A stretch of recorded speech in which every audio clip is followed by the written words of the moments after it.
You're listening to The Preferred Way, a retirement podcast brought to you by Preferred Trust Company, the preferred custodian for all alternative investments. Thank you so much for joining us today for The Preferred Way, the Preferred Trust podcast. Today, we're going to do something very different. You know, sometimes you win the best of, but do we know how? Do we know why? Do we know what's happening behind the scenes? Well, today we're going to get to find out. And Las Vegas is a pretty big city. And so we are bringing Deidre Stroud on with us today from the Best of Las Vegas. Welcome, Deidre. Hi, thank you for having me. You're so welcome. We're glad that you're here today. And we sent over a list of questions for you because I think a lot of people are kind of wondering, how does this whole thing work? So let me start by allowing you to do a quick introduction. Who are you? How long have you been? I don't know if you are maintaining, operating, administering the Best of Las Vegas. How long Best of Las Vegas has been around? Give us just a quick intro of who you are, a couple minutes. Sure. So as you said, my name's Deidre Stroud. I have been with the Review Journal for 18 years. I have been involved with Best of Las Vegas for about 11 or 12 of those years. I love this company. I love what we do. Best of Las Vegas has been around for 43 years. This is our 43rd year, 2024. So it's been around for quite some time. I am the director of operations for the Review Journal, but I also administer the Best of Las Vegas contest. So I have the say in what categories get added or don't. I resolve any disputes that may come up. I'm sure those happen from time to time. I do. There's a few rules that have been put in place by me, things like that. So I am very grateful for the opportunity to work with Best of Las Vegas because it's something that people are so passionate about. Yeah. And the integrity of the contest is very important to us. So it is. There's some things about Best of Las Vegas that I absolutely love. And I'm happy that we're talking about it. Well, it sounds like you wear a many a hats. And so I have those same sentiments. I wear a few hats around here as well. But you know what? That's what makes it fun. That's what makes it exciting. And it also helps having somebody like you who's kind of overseeing the Best of Las Vegas. Because one of the things that I think is so important is, really making sure the integrity of the best of is maintained. So we'll get into that in just a little while, because I'm sure that's what people are really wondering. But before we get to that, how did the Best of Las Vegas Awards come about? You said 44 years ago? 43 years ago is when we held our first contest. Yeah. And essentially, most of the people that were here 43 years ago, we're not here anymore, but I know that we do it. I'm still here. I know. I was 10. But I will say the reason that we do Best of Las Vegas is because it gives our readers a voice. It gives our readers the opportunity to give us feedback on the things that we see in the market. If you go online to read reviews of a restaurant, for example, one person's perspective, you're getting one person's experience on a very specific day or time. So that may not be really the full experience that you're going to have when you go there. Yeah. On that one review. Best of Las Vegas allows a lot of people to give their review at one time. And so you get a better picture of the overall restaurant or business that it is encompassing. So there's a lot of different types of business. We get a lot of reader feedback that have reached out to us. They will say, "Oh, this is a great place. You guys should write a story about it," or "This is a terrible place. We want you to write a story about it." And honestly, if we did that, we would be a business review company. Exactly. We have news and information to disseminate.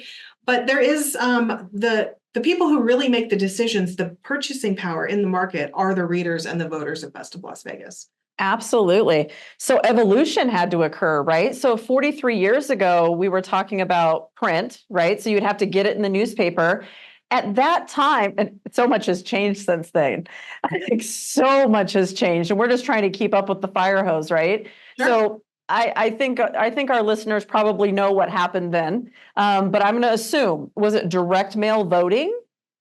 So originally, as far back as I can remember, I'll say that Yeah. when I started working here, we published a special section in the newspaper that kind of listed the different categories that we were going to have, and we had people write in and mail them to us, and with their nominations, and then we would take those nominations, compile them, and put together another section in the newspaper and send that back out, and then people would send back their votes. So everybody got one vote per business or per category. And then we also had, at one point, we had a staff pick. And again, it kind of lent itself to one person's experience on a particular day. And so as the contest grew, people said, oh, well, you're only doing these three things and my business doesn't qualify for that. And so we expand the contest, and the bigger it got, the less available we were to be able to do that. And I can tell you, handwritten ballots are very difficult to read and compile and make sure you're getting their sentiments the way they want them in there. So obviously, as technology has evolved, as the contest has grown, we have done some new things, and the contest sits as it does today, which is primarily an online contest, which I think is better for everybody because we've been able to grow the contest pretty significantly over the last 10 years or so. Absolutely. Let's talk about that growth, if you don't mind, for just a minute. So how long have you been involved with the Best of Las Vegas yourself? About 12 years. About 12 years. Okay. So from 12 years ago till today, what have you seen change? What has been the most significant changes in the Best of Las Vegas? Well, over the years, I've seen different iterations of the Best of Las Vegas contest. We had a different version of an online contest for a few years, and it just wasn't dynamic enough. We partnered with Nearest Strategies, and they were able to kind of take our vision and really expand upon it. And they had some ideas of their own, and through that, we were able to kind of create this best of program that other markets now have started to copy from us. But interesting. There's all kinds of them out there now. And we've recommended it to other areas because it makes a lot of sense. And so now we have a shorter period because we don't have to print the ballots. We don't have to do it. The Nearest Strategies counts all of the votes, so you're not dependent on anybody internally at the Review Journal. That's nice. Third party vote tabulation. We don't get we don't get the individual results even. So like if I was to say, if you were to come to me and say, how many votes did my particular business get? I can't tell you because that's great. All under lock and key. It's really important to make sure that, we as a business cannot shape who the winners are based on our relationships with those businesses. Yeah, that's awesome. It maintains the integrity of the best of too, right? Absolutely. Because I think most of us are sitting here thinking that, Deidre's sitting there tabulating the ballots behind the scenes and is getting paid off and all these things. Like, you really have to figure out, how you can make that contest one of integrity so that when people see a business's name as a Best of Las Vegas winner, now they will know. Right before, I don't think we did. I think we all have probably made assumptions of how things work. So you're really, this is a great opportunity for us and for you to kind of clear the air there, because I didn't know that, and I'm sure others don't either. So thank you for that, because you never know. You don't know how they're run, and they're all probably run differently, right? So the way that Best of Las Vegas and Las Vegas is run versus other cities, I'm sure is, drastically different depending upon size, funds available, those sorts of things, as it relates to that. It is a massive undertaking to do Best of Las Vegas. It's something that we work on, that I work on all year round, whether it's through the different phases of, nominations, voting, and results. There's a lot to be done, and then each year we sort of have a recap internally and say, what did you hear from your, businesses? What did you hear from Great. people coming in to see, what we can do to make things better and sort of get things to where everybody's really excited about the contest. Yeah. And I guess one of the best ways to do that is category selection, right? You have to make sure that you have the allotted categories for as many people or many businesses to participate as possible. So how are the categories determined, and how do you not let that get out of hand? Because it can very quickly, I'm sure. We have 500 and over 525 categories this year. Last year we had over 500. The year before that, I think we had 460-ish type thing. So, every year it kind of grows, and every year people come and say, I would like a category for left-handed golfers with, red hair, right? Like it's something very, very specific, right? And we don't accept every new category suggestion, but we do look at them, and I particularly will take a look at it and see, does this fit into other categories that we already have? Is this something new? Secondary to that, the second thing I do is think, are the readers going to be interested in this? Are the voters really going to turn up for this? Is this something that means something to them?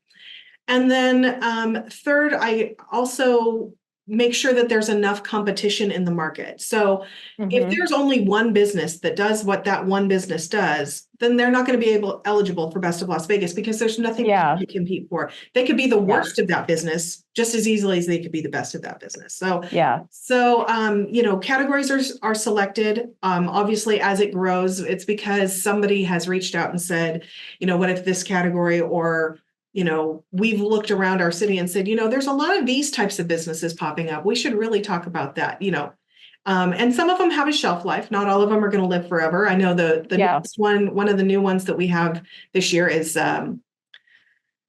avocado toast. Avocado toast is very big for the last couple of years. People, my gosh! But I'm not sure that it's going to be forever, right? Like it's not going to be something that everybody needs to do. But right now, it's very big. It's very on top, topic.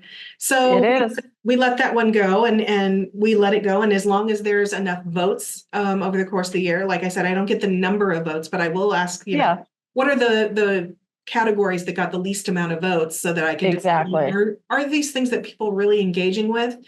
Is it really makes sense for our market? And if there's not enough nominees for a category, then we have to remove that as well. Absolutely. Okay, so that's the add-ons and that's the takeaways. You answered my secondary question, which was conversely, how do you determine when to remove those categories? So it's, it could be trend related, it sounds like. So time sensitive, those sorts of things. So there may be I'm just going to go out on a limb here and say there's probably a pickleball court group out there, the best place to play indoor, outdoor pickle. I mean, I have to imagine there's some trending ideas that are created from, what's going to be in the Best of Las Vegas and what's not. So what advice would you give a business that's interested in participating in Best of Las Vegas? Like, this is assuming that, because I didn't know that we could request categories. So I've just learned a variety of things now, but let's say I don't know that. And let's say that I'm just a business that, I would be interested in getting our business's name into one of the Best of Las Vegas categories. How do I go about doing that? Does it cost me money to do that, et cetera? So we have a nomination period, and that nomination period is generally going to be in July, for example. Okay. So during that nomination period, anyone, business owners, employees, the general public, my mother, they can all go into the nomination form and nominate businesses based on the categories that are already there. And then there is a link that says if you'd like to email, to add a category or request a category, email support. You do it all right there. Best of luck. Okay. And then I will get that email and I take a look at it and I think, okay, is this something that makes sense for the contest this year? And then once you're nominated, you are nominated. There are, you only need one nomination to be included on the ballot. So there is no fee to get nominated. There is no fee to participate in Best of Las Vegas. There are fees on certain things like, advertising in the contest or to use the logo if you are a winner. There is a fee. Absolutely. Because that as there should be. For those that think you should be given that for free, they don't come free. So there is a significant expense to putting on this contest. This is absolutely. So there is some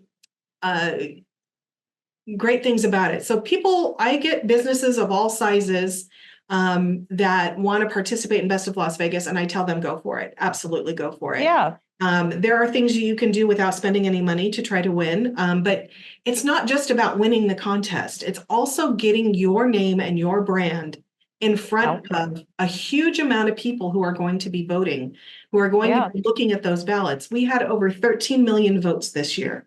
So 13 million pairs of eyeballs looked at the ballot. And I'm pretty sure our population is not that. So people go, where are all those votes coming from? How do you get to 13 million? Well, you can vote once per day during the voting period. Okay. So as a business, or as a reader, you might go in and vote multiple times during the voting period. It's really funny, the psychology of it, because once somebody has voted for you, they have selected you as their team. It's almost a sport. Now they're very invested in seeing you win, and they will come each day and help you vote. And it's very important that businesses keep in contact with their clients, keep in contact with their customers, and reach new people to grow their business. And part of that is being in front of them. And absolutely, brand recognition is very important. There is a reason why Coke and Pepsi still advertise to this day, even though nobody knows who they are. That's right. Or you see the Budweiser commercials during the Super Bowl. Why does that keep happening, right? It's branding at that point. Everybody knows who Budweiser is, but it gives them an opportunity to continually brand themselves as the pillar of beer, right? That's just what they're doing. And there is a cost to that, right? An advertisement in the Super Bowl, that's not cheap. Why would they do that? Because, it's history, it's branding, it's just what they do. So talk to me a little bit about, so let's say I'm a business that's interested in participating and I, kind of throw my name in the hat. I have the nomination. I only need one, right? Now my name's in the hat. Now, all of a sudden, I'm faced with, promoting this. How do I promote this, both internally and externally, from your perspective? Does the Las Vegas Review-Journal or Best of Las Vegas help with that? Are there mechanisms in place? Or what do you suggest for businesses to do to try to get the word out? So there's a lot of things that we can do. Now, obviously, it is first and foremost a reader contest. It's a reader survey of the Las Vegas Review-Journal readers.